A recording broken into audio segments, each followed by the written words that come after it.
I want you all to meet Lily. Lily is one of 3 part-time advisors for the Faculty of Social Sciences here at McMaster. If you've never seen her around campus, you've probably seen her on social media, or you might have even heard about her through friends. She's affectionate, loving, and she knows exactly what to do to make you feel better on a stressful day. Lily works for the Student Wellness Program, and Lily is also a dog. Hi everyone, my name is Wid Yaseen, and today I'm going to be talking to you about the benefits of animal companionship. For most people, having a pet is simply a fun hobby, but the benefits we have from these relationships actually help us a lot more than we think. Pets don't come without their associated costs. They're expensive, they need a lot of time and attention, and they must always be cared for. Why is it that we spend so much time and energy caring for an unrelated, non-human animal when we should really be trying to maximize our own survival?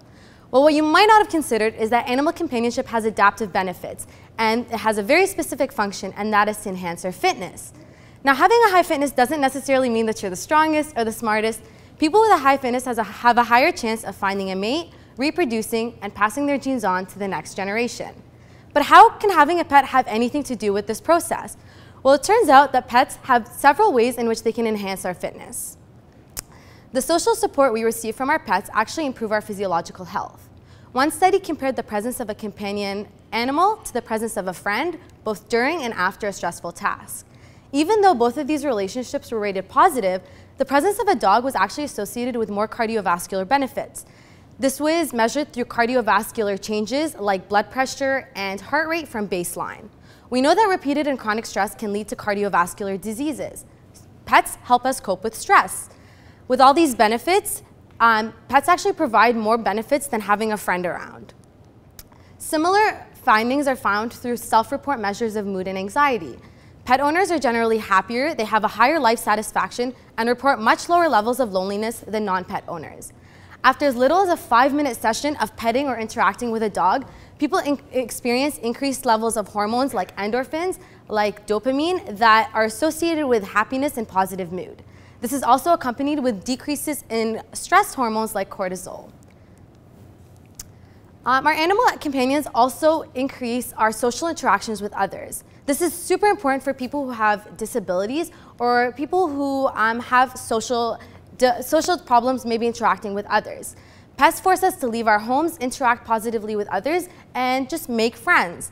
A pet owner walking through a public park actually has more positive interactions with the public than a non-pet owner walking alone.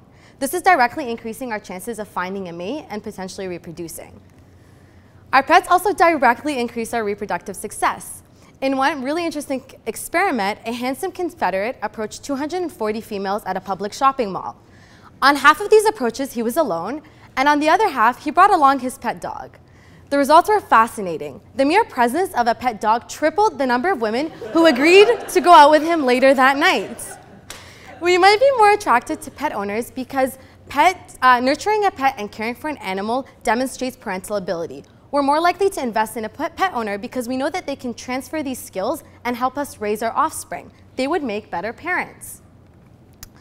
With all these benefits of having a pet and caring for an animal, it's no wonder that animal-assisted therapy programs are so widespread today.